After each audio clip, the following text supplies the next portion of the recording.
Hi guys! Hi. Since we uploaded the latest tour that really deals with our boat before the refit, we've got numerous questions about why in the world are we sailing 5,000 miles halfway across the globe to just repaint the boat.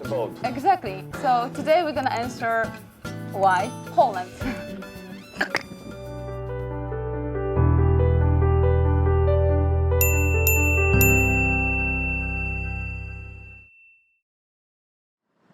Okay. So we have last 2 weeks in the Caribbean, honey. So this is to our last 2 weeks in the Caribbean for foreseeable future.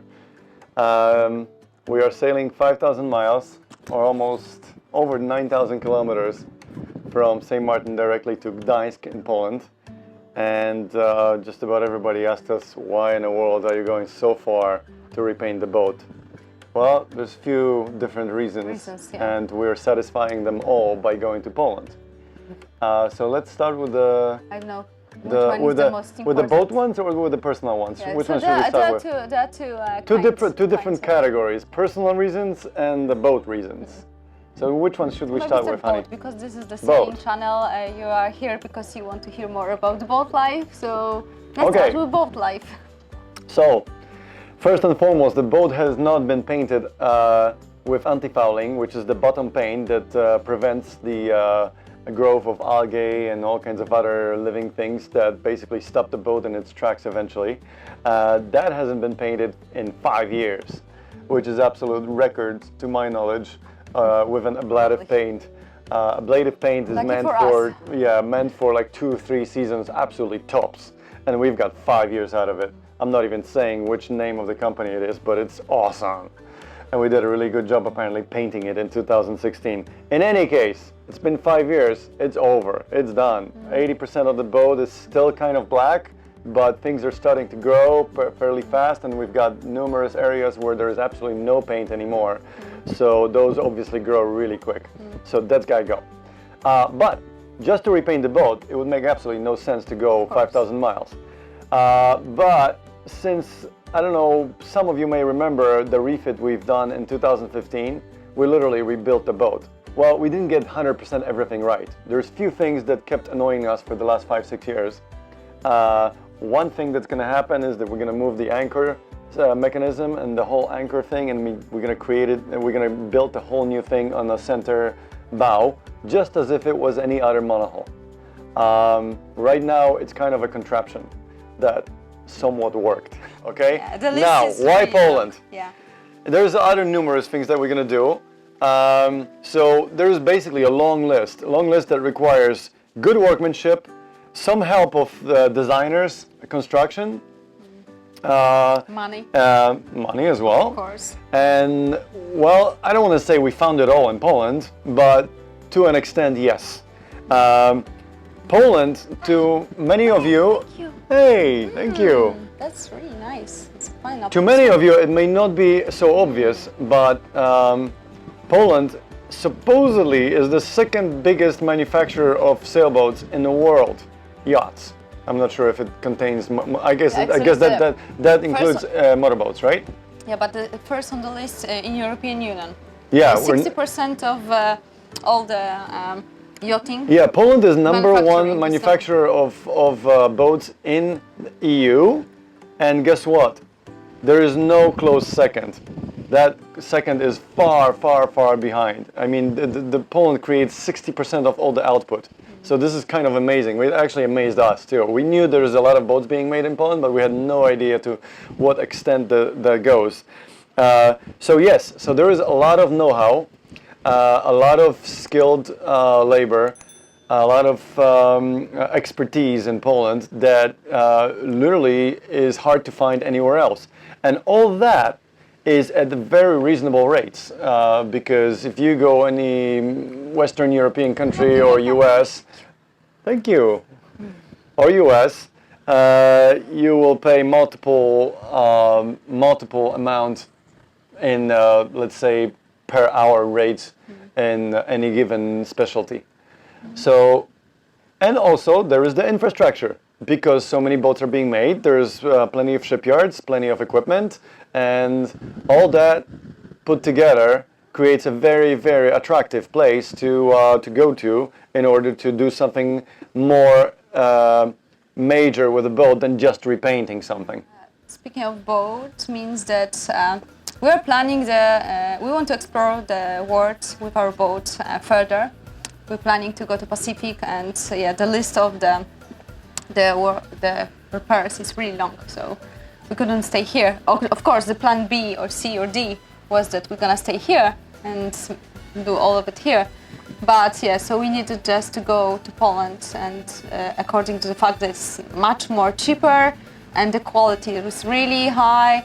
We're talking about the shipyards and designers and the workmanship, yeah. Of course, the labor costs as well. So I think we're gonna share with you afterwards, once we're gonna get over it. How can we compare the cost? Maybe we're gonna do some kind of maybe something like that. But for sure, we'll show you as much detail as possible as the work progresses. Yeah, and then we're going a little bit straight to the personal facts because. But let me touch on what you just said. So, the point Ania was trying to make is that our plan is to go ways out, maybe around the world for the next 5-10 years. So. Yeah. We're not only just patching up a few things that are not convenient here, but we're trying to make an effort to go forward to anticipate things that would need to be done within the next year or two, so that we actually have a good working ship for the next 5 to 10 years. Hopefully as independent as possible, because if we go to the Pacific, there's really, really vast areas with no facilities, no possibility of any kind of a major fix or even a minor for that matter. So we have to be really, really independent. That makes Caribbean look like a metropolis, Polynesia. So the personal facts. Why? There's one fact between boat and personal, because. We're so lucky that we have so many friends now in Poland, and they are in a marine industry. So, and they are really a big support to us, and thanks that, we're gonna get a really big support. Maybe it's a big chance that we're gonna have partners that we can they're gonna just support us. So this is amazing because, every refit, it's not easy process. No, and it's not cheap, so if we're getting some of the help, from people, from companies, that obviously is also one of the deciding factors. So this is more like a semi-boat and semi-personal.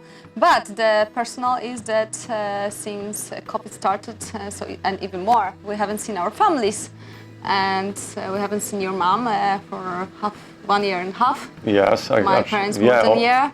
And because I don't know if you remember, but every until 2019, every year, including every year in the summer, we would park the boat somewhere in an area that's safe from the hurricanes, and we would fly to Poland for a few months. And this way, we would catch up with our families, with our friends. The kids would see the grandparents, we would see the parents, and everything was fine. To a point, of course, maybe the grandparents are not so happy to see the grandkids only once a year, but nevertheless. But last year, due to COVID, and everybody knows it, it was pretty hard to move around and pretty risky, so we ended up staying with the boat. And we never left. We actually spent the first hurricane season in the Caribbean on board. And so now is a high time to go to Poland to see the families and friends. Yeah, and we are Polish, so we'd love to support Polish brands and be in Poland with our boat. It's gonna be really excited. Yeah, we're fairly excited to do that. We've been with in Poland for almost 6 years. And 50,000 miles. And then just rebuild the boat and just move further to the ocean, to the Pacific. So it's gonna be like a last stop before we go really, really further. Because here in the Caribbean, it's really easy still to commute from Poland from Europe, but once we get to Pacific, I think it's not gonna be so easy. So this is the last time we would like to be with our boat in Poland. We'd love to share with you all the details of the process of our refit. And we'll share with you all the details of the process of getting there in the first place. Yeah, so we have our last 2 weeks here in the Caribbean. We are preparing the boat and getting ready for this journey because it's not piece of cake. Ania is playing mostly logistical support. I'm playing mostly mechanical support on board, and also logistical in a sense of getting parts in time over here. St. Martin is great for that because there's no problem shipping stuff over here. So we've had great success in securing all the things that we need for the journey. So we're almost ready. We just got a new life raft 2 days ago. You know, things are coming along really nicely. Just few minor things left, and we're ready to go. Yeah. So keep fingers crossed for smooth sailing, and I'm gonna just post. Maybe not on YouTube. We're not gonna be so up to date because. Once you come back, you're gonna give me the cards. Because once I go into the sea, there's gonna be probably no contact, most likely until we reach English Channel, which is probably 4 weeks into it, give or take, plus minus 1 week. And even then, it's gonna be limited. Obviously, I'm gonna be able to send something over the cell phone network. So either way, the YouTube stuff is not gonna show up until I actually reach Poland, and then we have time to sort through things and edit and whatnot. So please be patient. And you can just follow us on different platforms. Yeah, we are up to sailoceans.com. Yeah, you know, for the most part. Yeah. So thank you. See you on Thank the you, other guys. side. See you from the other side of the ocean. Bye. Bye. Segredos venda floresta de luz Pachamama, Pachamama, abre a consciência dos seus filhos a crescer.